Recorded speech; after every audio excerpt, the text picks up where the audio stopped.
નમસ્કાર મારા વાલા વિદ્યાર્થી મિત્રો, સ્વાગત છે તમારું। આજે વાત કરીશું ધોરણ 7માં આપણી નવીન સ્વાધ્યાયન પોથી જે આપવામાં આવેલી છે તેમાં હિન્દી વિષયનો પાઠ નંબર 1 છે ચિત્ર કે સંગ સંગ, જેનું આપણે આ વિડીયોમાં સચોટ સાચું અને સંપૂર્ણ સોલ્યુશન કરવા જઈ રહ્યા છીએ। તો ચાલો વિદ્યાર્થી મિત્રો વિડીયોની શરૂઆત કરીએ। તેના પહેલાં તમે ખાસ ચેનલમાં નવા છો તો ચેનલને મિત્રો અવશ્ય સબસ્ક્રાઇબ કરી વિડીયોને લાઇક અને શેર કરવાનું પણ ન ભૂલતા। પાઠ મિત્રો 1 છે चित्र के संग संग, જે ચિત્રપાઠ છે જેમાં પ્રશ્न 1 ની વાત કરીએ तो चित्र का अवलोकन करके सही विकल्प चुनकर मित्रों ये बॉक्स है उसमें सही का निशान कीजिए। તમે ચિત્ર જોઈ શકો છો, એના આધારે આપણે મિત્રો અહીંયા જે વિકલ્પો છે ટીક કરવાના છે। પહેલું છે વિકલ્પ गुब्बारे वाले के हाथ में कितने गुब्बारे हैं। तो मित्रों અહીંયા તમે ચિત્રમાં જોશો તો તમને 7 गुब्बारा જોવા મળશે, ફુગ્ગા જોવા મળશે। તો આપણે અહીંયા સાચો જવાબ આવશે 7। બીજું साइकिल वाले के हाथ में क्या है, तो उसके हाथ में पंप है।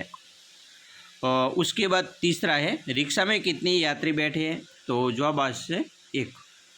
4 कुजड़ीन सब्जी बेचने कहाँ नहीं जा सकती, तो जवाब आवश्य अस्पताल।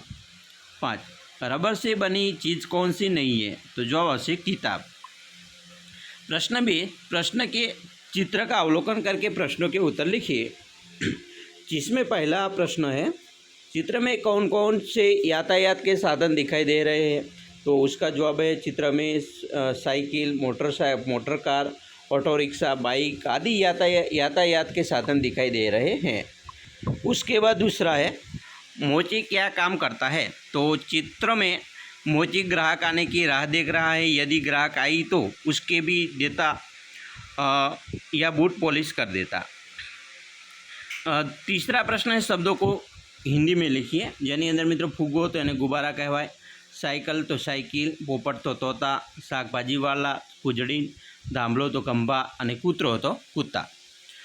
चौथो प्रश्न है साइकिल वाला साइकिल में हवा क्यों भर रहा है, तो उसका जवाब है साइकिल की टायर से हवा निकल गई होगी या पंचर हुआ होगा, इसलिए साइकिल वाला साइकिल में हवा भर रहा होगा। 5वां प्रश्न ईंधन के बिना चलने वाले यातायात के साधन के नाम, तो मित्रों ईंधन वगर जे चालता साधन होय तेमां आवशे साइकिल, बैलगाड़ी, तांगा, ऊंटगाड़ी आदि यातायात के साधन ईंधन के बिना भी चलाई जा सकते हैं। प्रश्न नंबर 3 है चित्र का अवलोकन करके प्रश्नों के उत्तर लिखिए। मित्रों अहींया तमे जोई शको छो टायरनुं जे ट्यूब छे फाटी जाय छे अने एना लीधे जे स्थिति ऊभी थाय छे, तो एना आधारे आपणे प्रश्नोना जवाब आपीए। जेमा प्रश्न 1 है टायर के अलावा फटने वाले चीज़ों के नाम, तो अन्य चीज़ों में गुब्बारा, फुटबॉल, बास्केटबॉल, तकिया आदि। दूसरा प्रश्न है टायर फटने का प्रभाव किन किन पर नहीं पड़ा और क्यों, तो टायर फटने का प्रभाव रिक्शा, कार और मकान पर नहीं पड़ा क्योंकि वह सब टायर फटने की जगह से दूर है। तीसरा सब्जियों के अलावा बिकने वाले चीज़ों के नाम, तो सब्जियों के अलावा बिकने वाली चीज़ों में गुब्बारा, चप्पल और दुकान में रखी चीज़ हैं। चौथा टायर फटने के बाद साइकिल वाले का क्या हुआ, तो टायर फटने के बाद धमाका होने की वजह से साइकिल वाला आदमी गिर पड़ता है। प्रश्न नंबर 4 नीचे दिए गए चित्र का 8-10 वाक्यों में वर्णन कीजिए। तो मित्रों अहींया जे चित्र है गामडानुं बराबर सब्जी मंडीनुं चित्र है, एना आधारे आपणे मित्रों अहींया लखवाना छे। चित्र में एक ग्रामीण बाजार का दृश्य है। बाजार में कोई दुकान है जो विभिन्न प्रकार का सामान बेच रहे हैं, लोग दुकान पर सामान खरीद रहे हैं, बाजार में कुछ बच्चे भी खेल रहे हैं। चित्र में कुछ पेड़ और घर भी दिखाई दे रहा है। बाजार में एक महिला टोकरी में सामान ले जा रही है, एक आदमी अपनी दुकान पर बैठा है, एक बच्चा अपनी माँ के साथ चल रहा है, बाजार में कई लोग घूम रहे हैं। चित्र एक व्यस्त और जीवंत बाजार का दृश्य दिखाता है। प्रश्न मित्रों 5 है प्रश्न क्रमांक 4 में दिए गए चित्र पर से प्रश्नों के उत्तर लिखिए। जिसमें पहला है यह चित्र कहाँ का है, तो यह चित्र किसी गांव के बाजार या सब्जी मंडी का है। दूसरा प्रश्न चित्र में कौन कौन सी क्रियाएँ हो रही है, तो चित्र में मित्रों कई सारी क्रियाएँ हो रही है, जैसे कि खरीदने की, बेचने की, चलने की, खेलने की, खाने की, बात करने की और आदि। तीसरा सामान लाने के लिए आप साथ में क्या ले जाते हैं, तो मैं जब भी कोई सामान लाने के लिए चाहता हूँ तो अपने साथ कपड़े की थैली लेकर जाता हूँ। चौथा प्रश्न आपका घर में सब्जी लाने के लिए कौन कौन से जाते हैं? तो मेरे घर में सब्जी लाने के लिए ज़्यादातर मेरी माँ जाती है, कभी कभी दादी भी लेकर जाती है। 5वां प्रश्न, आपको अगर इन दुकानों में से कुछ खरीदना हो तो क्या खरीदेंगे? तो मुझे अगर इन दुकानों में से कुछ खरीदना हो तो मैं कुछ सब्जियां और ताज़े फल खरीदूंगा। प्रश्न मित्रों 6, चित्र का अवलोकन करके 8-10 वाक्य में वर्णन कीजिए। તમે ये चित्र જોઈ શકો છો, बराबर। एक एक्सीडेंट થાય છે ने એના આધારે આપણે અહીંયા વર્ણન કરીએ तो यह चित्र एक सड़क का दृश्य दिखाई देता है। चित्र में एक ऑटो रिक्शा एक व्यक्ति के साथ टकरा गया है। अकस्मात कारण एक व्यक्ति के पैर में से खून निकला हुआ है, शायद उसे आदमी की टांग टूट गई है। यह अकस्मात देखकर एक आदमी उसकी मदद करने के लिए दौड़कर आ रहा है। एक यात्री ऑटो रिक्शा में बैठा है। सड़क के किनारे बैठे कुछ लोग अकस्मात के बारे में बात कर रहे हैं। प्रश्न मित्रों 7 है। प्रश्न क्रमांक 6 में दिए गए चित्र का अवलोकन करके प्रश्न के उत्तर लिखिए, जिसमें पहला प्रश्न है, चित्र में क्या हुआ है? तो चित्र में एक आदमी का पैर ऑटो रिक्शा के नीचे आ गया है और उसके पैर से खून बह रहा है। दूसरा, इस घटना के बाद क्या होगा? तो इस घटना के बाद आसपास खड़े लोगों ने घायल आदमी को अस्पताल पहुंचाया होगा। तीसरा, 108 हेल्पलाइन नंबर का उपयोग कैसे होता है? यदि किसी का अकस्मात होता है तो एम्बुलेंस को बुलाने के लिए मोबाइल फ़ोन से 108 नंबर पर कॉल करना होगा।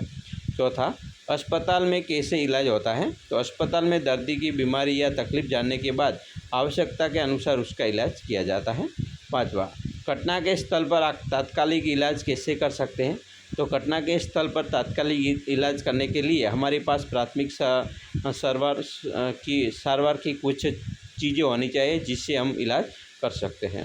प्रश्न नंबर मित्रों 8 है। निम्नलिखित परिच्छेद को पढ़कर नीचे दिए गए प्रश्न के उत्तर लिखिए। अहींया तमने एक फकरो आपेलो छे, एना आधारे प्रश्नना जवाब लखवाना छे। पहलो प्रश्न है, विद्यार्थी जीवन में कौन से गुण प्राप्त होते हैं?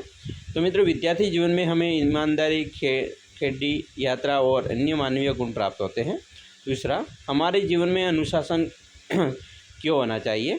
तो अनुशासन हमें जीवन के पथ पर आगे बढ़ाने में मदद करता है और जीवन की नई को मजबूत बनाता है, जिससे जीवन की इमारत भी मजबूत होती है। तीसरा, विद्यार्थी जीवन का उद्देश्य क्या है? तो विद्यार्थी जीवन का उद्देश्य हमें अनुशासन और अध्ययन करना सीखना है और यह हमें जीवन के साथ पथ पर आगे बढ़ाने तथा मानवीय गुणों को प्राप्त करने में मदद करता है।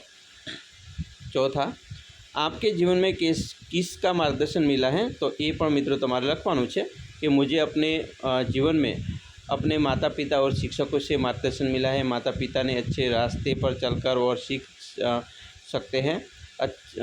सकते अच्छा आचरण करके यह बातें सिखाई है।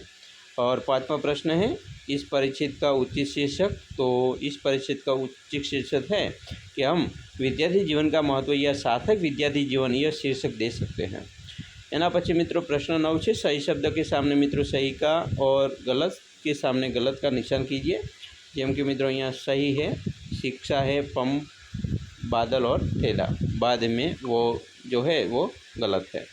उसके बाद मित्रों कुत्ता है, इमारत, मोटरसाइकिल और मोची।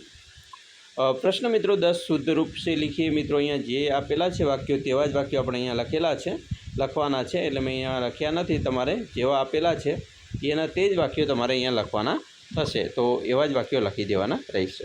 तो આવી રીતે તમે પણ તમારું સ્વાધ્યાયન પોથીની અંદર સોલ્યુશન કરી શકો છો। અમે આશા રાખીએ છીએ તમને આપણો આ વિડીયો ખૂબ જ ઉપયોગી નીવડશે અને ખાસ વિડીયો ગમે હોય તો લાઇક, શેર અને સબસ્ક્રાઈબ કરવાનું પણ ન ભૂલતા।